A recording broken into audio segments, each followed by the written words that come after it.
Yes, hello and welcome to all our West Australian football fans listening on where you get your podcast and on the BackChat YouTube channel to another great edition of Around the WAFL. We're on the verge of round 5 and what a big round it is going to be. 4 games on Saturday, 1 on Sunday. But on today's show, not only previewing all 5 games, we have got a very special guest that'll be joining us a little later on. We mentioned him to you on Tuesday, Milan Murdoch from the East Fremantle Football Club. He's going to join us a little later on. But joining me to start things off, regular co-host Taylor Cowper. Taylor, welcome. Paul, how are you? Going well. Another big round of footy. Yeah, huge round of footy.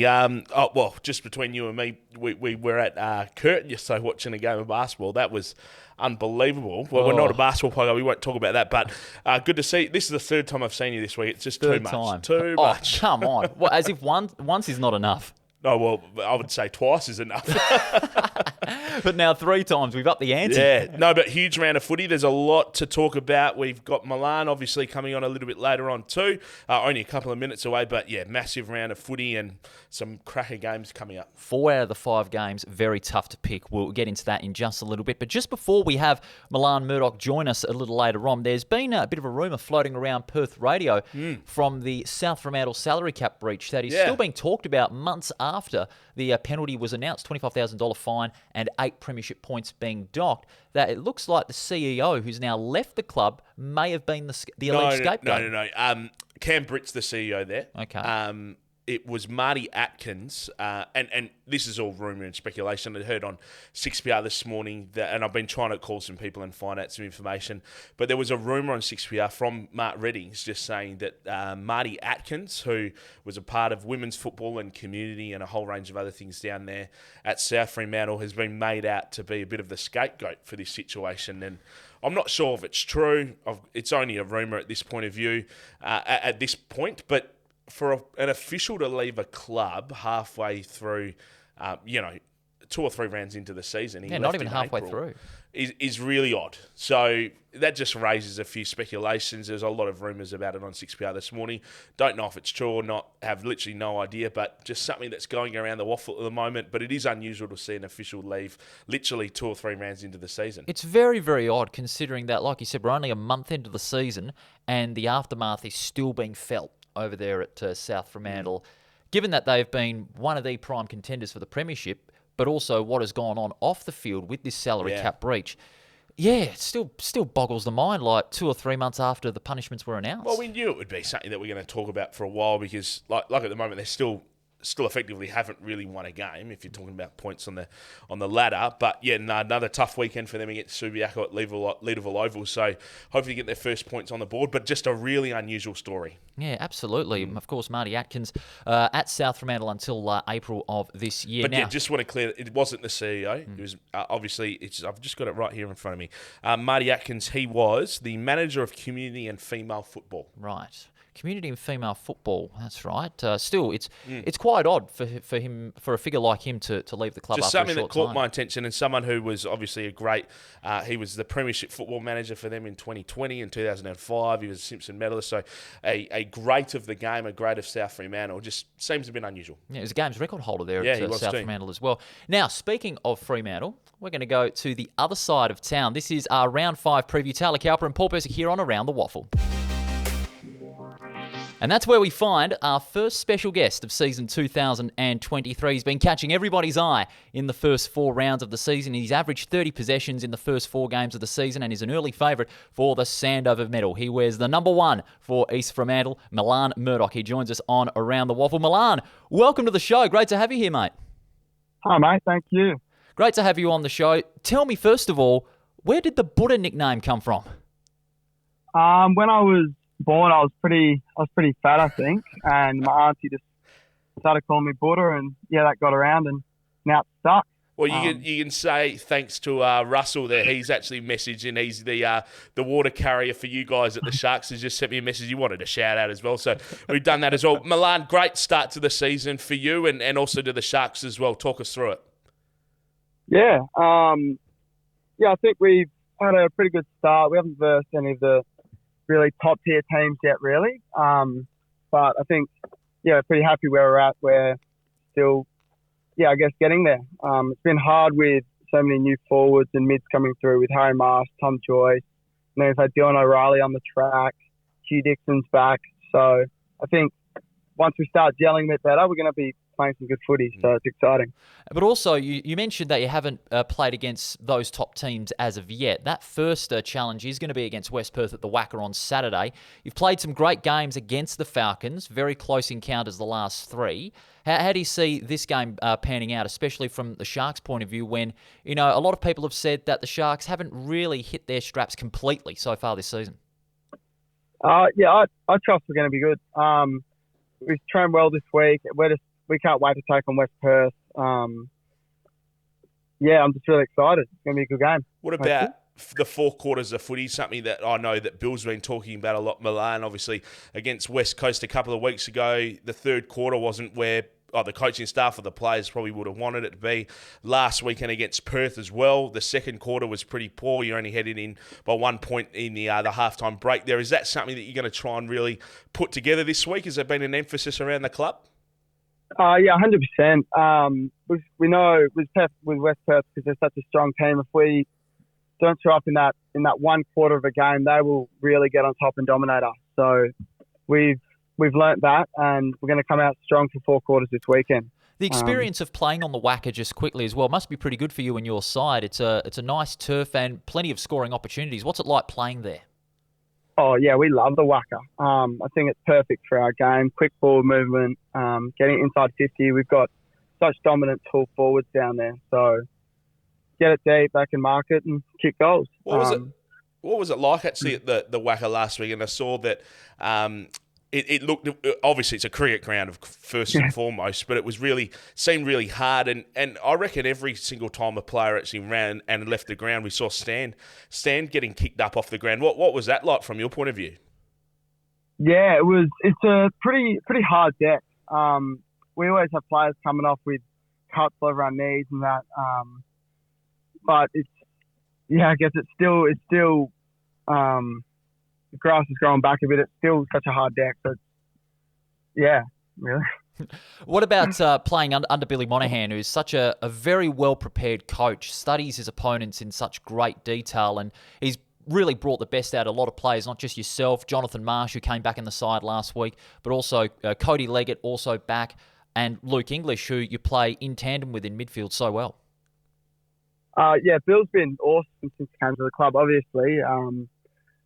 It's been 4 years and we've already made a prelim final. So he's been great for me and myself as well for my football. People, him and Brad Dodd have been able to bring in to our team. It's really helped us to make us the team we are today. And you talk about your individual footy, Milan. You've had a fantastic start of the season, been rewarded, of course, with being in that extended WA state side. Congratulations. We'll ask you about that in a second as well. But, you've just really you've found your form early stages of this year. Actually, there's the sand over, there's all that kind of stuff. But the one you really want to win is the one on WAFL on as well. You're actually at the top of our leaderboard for Player of the Year. But talk to us about that state side. That must feel great to be a part of that side and to have a few of your Sharks teammates there as well. Yeah, I love it. It's such an awesome experience already, being able to train with just the best in the comp and having Marshy, Cam, Baskers and Juppy there, obviously. It's good to have those boys. And I've also got Jack Buller, one of my close mates that I went to school with, having trained with him since school footy. So I just love it. It's an awesome experience. Everyone down there is really good.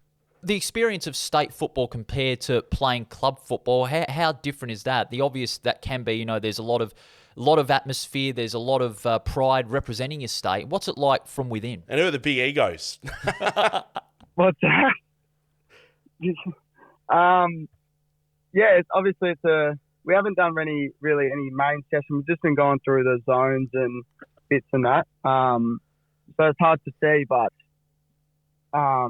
it is a level up, obviously, with the best players in the comp, and everyone wants to prove themselves early.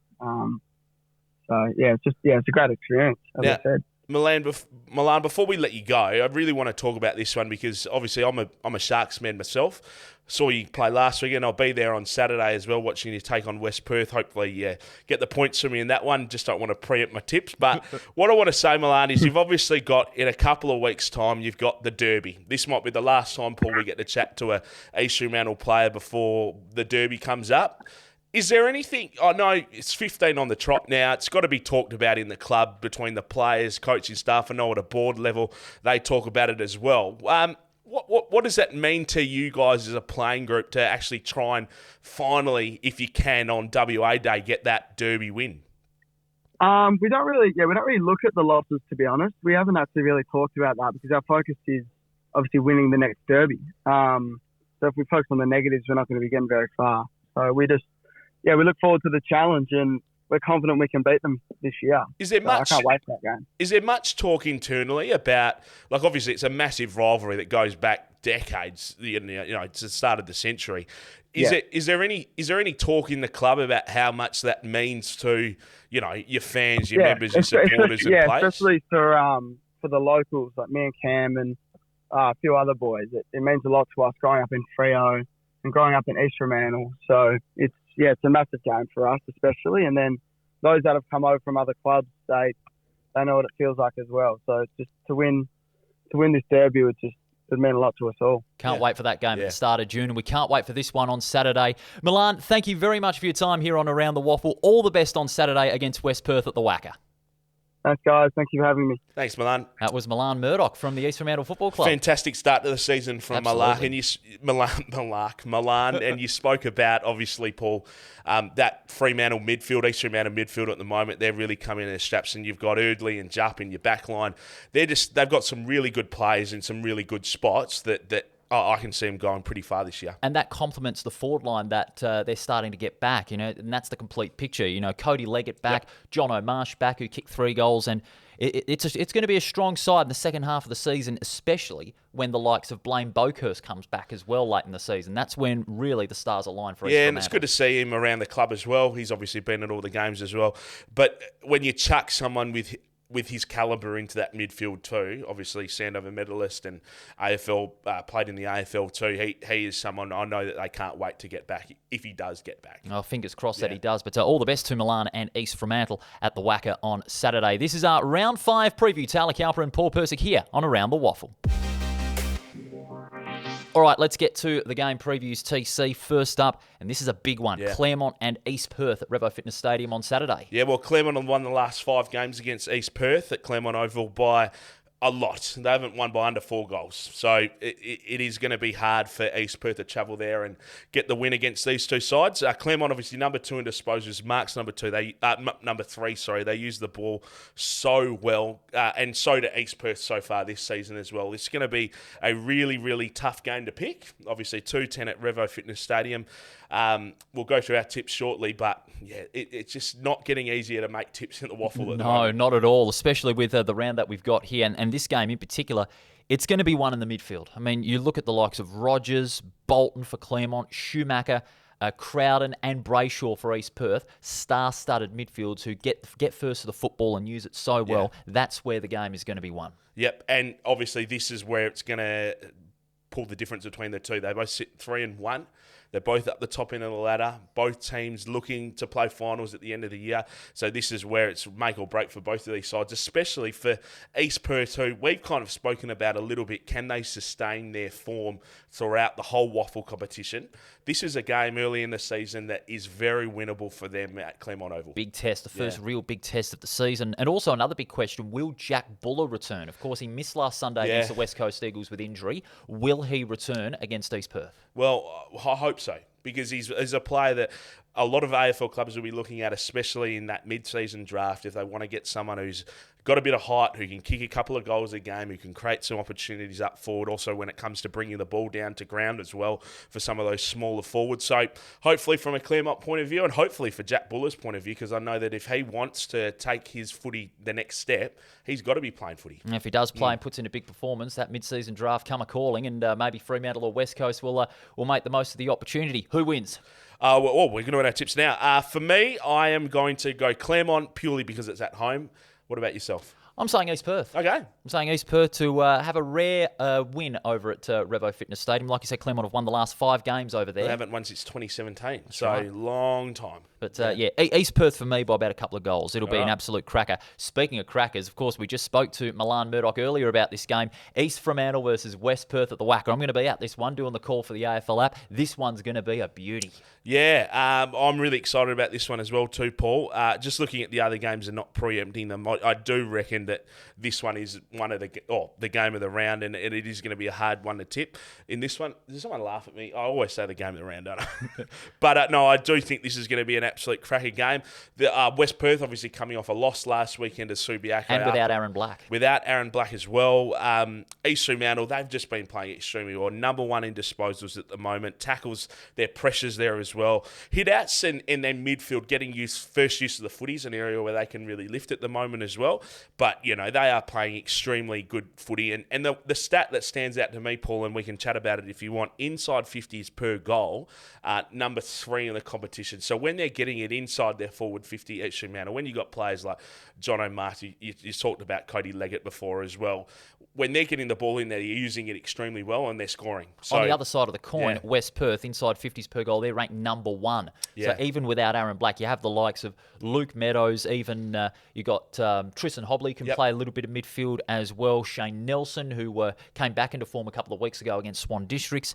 And you've got those forwards in Knott and Keitel, who have been up and down in form this season, and Knott, of course, still missing a couple of weeks with a hamstring injury, an ankle injury, I should say, after that game in round 3. They've still got enough depth up forward to take it up to East Fremantle. But it is going to be tough, especially at the WACA, because the Sharks are hard to beat over there. They've only lost twice. And, they're a mature side. Oh, yeah. West Perth as well. So it's interesting that they're ranked first in inside 50s per goal. I know, obviously, you can't argue the stats, but last week they didn't get it in there very often. So it just says that when they did get it in, they were scoring. So it's a good stat to have, especially if you lost the game against Subiaco at home. So, it will be a really interesting game, this one. It'll be an absolute cracker. Who wins?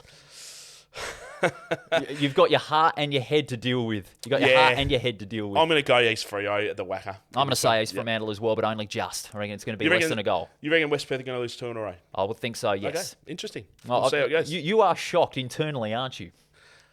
It's a funny... Yeah, I'm not that shocked. Sorry, you just lost me there a bit.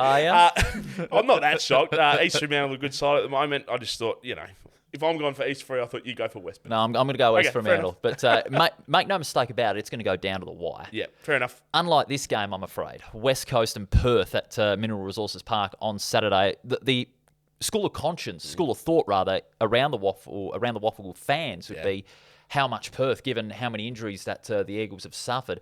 But you've got to be impressed with Perth after last week's performance. They kept right with East Fremantle up until the last 5 minutes, even though they started poorly in the first quarter. Well, and when we were talking to Milan before us, they played a great second quarter against the Sharks, did Perth. So I just looking at this stat that we got here, Paul, the West Coast Eagles could become the next team in the WAFL competition to lose 4 games over 100, and it hasn't happened since Pure Thunder did it in 1997. Good Lord. And I'll be honest with you, if they weren't taking on Perth, if they were taking on a South Fremantle, or they were taking on a West Perth, or one of those Subiaco, whatever the situation is, I think they would probably be facing that fact that they will lose by 100. I don't know if they'll lose by 100 against Perth, but, it's always a chance. We've almost got to have a little standalone podcast about talking about the Perth situation. We spoke to Will about it, obviously, on Tuesday.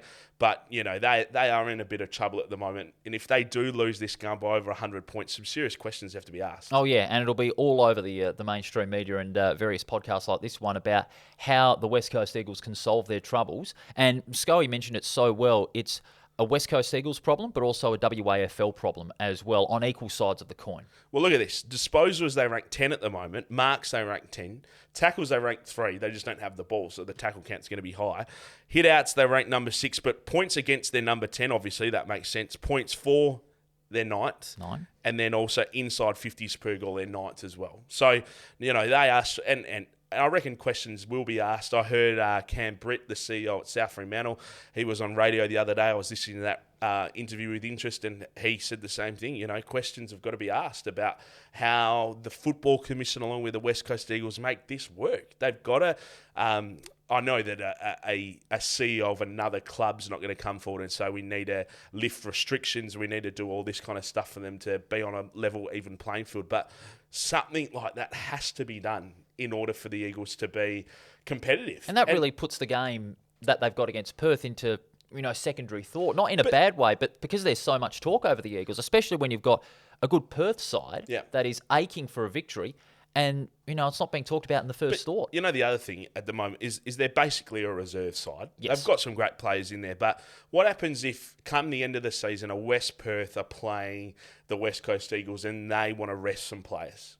So 4 of their, top 22 sit out of this game and they only win it by 30 points.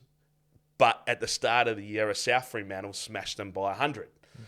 West Perth did the same thing by 169. Exactly, but it stuffs up the percentage as well. It does. It's just something needs to be done. Yeah, but with that in mind, the game itself, I think it's going to be Perth, but it won't be by over 100 points. Nah, I think probably 60 or 70. I think Perth Demons. That'd be a more reasonable margin. Yep. And I'll add in a little extra. Sam Stubbs got back into form, 3 goals from 9 kicks against East Fremantle last weekend. He'll kick a bag. Yeah, and they played really good footy last weekend, Perth. So I expect them to win this game pretty comfortably. Just can't see the 100 points, but if it happens, good on them. South Fremantle and Subiaco is next up at Leederville Oval. This is at 2:40 on Saturday, and it's live on Channel 7. This one is danger for South Fremantle after they lost to Swan District. Subiaco, they are roaring back into contention. It is. And if South Fremantle can't get the win in this one, it just makes it that much harder, doesn't it? They've obviously got, East Perth this weekend. The following weekend they have, just quickly load it up on my screen, they've got Perth. Winnable game for them. They've got the Derby coming up soon, which is going to be a tough game as well. So they've really got to get the win against their side, their competition this weekend. Then they've got Claremont in a couple of weeks' time as well. Tough month of footy. So they've got a really tough month ahead of them. This game against Subiaco is a winnable game for them. The only hard thing about it is they do have to travel for it. They do have to go to Leederville Oval. The loss last weekend to Swans would have hurt them. They probably would have thought that they would have won that one at home. But, South Fremantle have won the last 2 times that they've played Subiaco, so they know how to beat them. Hopefully they can get the win this weekend. Well, if they'd kicked straight South Fremantle, they would have won that game in that third quarter. I was there at Fremantle Oval. They had 1 goal, 5 in the third quarter when they had more chances at goal compared to Swans back in that game in round 4. And they've got the players to do it. Yeah. I mean, they had Archie, who uses the football so Brendan. well, so too Bletchenden and Dragovic. It was just the forward line that didn't function at all. And when you're coming up against a strong Subiaco back line, led by Colton Tholstrup, who's been in the eyes of many recruiters over the last couple of weeks, that's going to present more problems. And then the other thing is Subiaco as well. Of course, their midfield just humming along at the moment. Dynamite. Especially when you got Zach Clark in there, an AFL ruckman who's getting over 40 hitouts per game. 41 hitouts and the 4 votes too last weekend. Yeah, exactly right. So you've got to work out a way to try and stop him as well. For me in this one, Paul, Subiaco for me. Subiaco, same by about 5 goals, and it'll bring South Fremantle season to even more trouble, I'd have to say. But what about this one? Sunday from 210 Lane Group Stadium. This one too is very hard to pick. Peel Thunder and Swan Districts. In fact, they've met 61 times. Yep. And Peel Thunder have won only 16. So Swans have had the wood on them throughout their history. Yeah, I thought the Swans coming into the season were going to be in my top 5. I still think they are going to be there. Obviously, tough start to the season, losing those couple of games. They've obviously beaten now South Fremantle, who are a very good team in this competition. Peel Thunder, it is so hard to tip against them sometimes when they've got some of that AFL talent in. They dropped the game 2 weeks ago. They got the win last weekend, so they are in a bit of form as well. This is going to be a really fascinating game down there in Mandurah. Really looking forward to this one too. Peel Thunder, I like this stat that you've put in here, Paul. Peel Thunder have only won 16 of their 61 games against the Swan Districts, That's like right. you said before. So, obviously struggled, but I think Peel Thunder against most sides in the WAFL have the advantage over Peel Thunder as well when it comes to that. But Peel Thunder have won the last 4 of the 5 games against the Swans. Including last year when the winner would basically take 5th spot. Exactly right. So in this one for me, it is a really tough game to pick. Peel Thunder at home. But just for me, I just think the Swans, the bad start to the start of their season for them, I really just think that they, after the win against South Fremantle, I think they're going to rally around again. Another away win for them. I think that's how the weekend's going to finish. Well, that win at Fremantle Oval, I reckon, has rejuvenated their season, and I'm going to agree with you on that tip. Swan Districts for me, especially with, you've got Palmer firing up forward with 4 goals. He's going to be one to watch out for, as well as Christopher Jones, in tandem, 7 goals between them. But that Peel Thunder forward line has to keep their eyes on our top gun from round 4, Jarvis Pena. Yeah. Just the way he created opportunities from the back line and moves the ball so well across the flanks of half back, just outstanding. If they can't contain Pena, then the Swans, they'll just be going coast to coast every day of the week. Yeah, well, it'll be a fascinating game. Obviously, try and get down there if you're a manager. I love heading down to it's great. Down to Peel Thunder watching their home games. But yeah, it'll be a fantastic game, I reckon. But I just think the Swans will be too good. Yeah, Swans for me as well. Can't wait for the round. It's going to be an absolute cracker, TC. I can't wait to see you on the weekend, hopefully at the Wacker. Yep, down at Shark... Oh, I was going to say Shark Park, but... We could call it Shark Park for the moment. The interim Shark Park. The interim Shark Park. That's a nice new title. I'll see you on the weekend, mate, and I'll see you on Tuesday. See you then. Thank you to all our listeners and our viewers for tuning in to another great edition of Around the Waffle. Get down to your local WAFL game and support your team. It's been an exciting season, and let's keep it going. You can like us on our socials. We have got Facebook, Twitter, and Instagram. Give us a big thumbs up. We really appreciate it. Make sure you tune in on Tuesday, where we review all the action from an exciting round of Waffle Footy. We'll see you next time.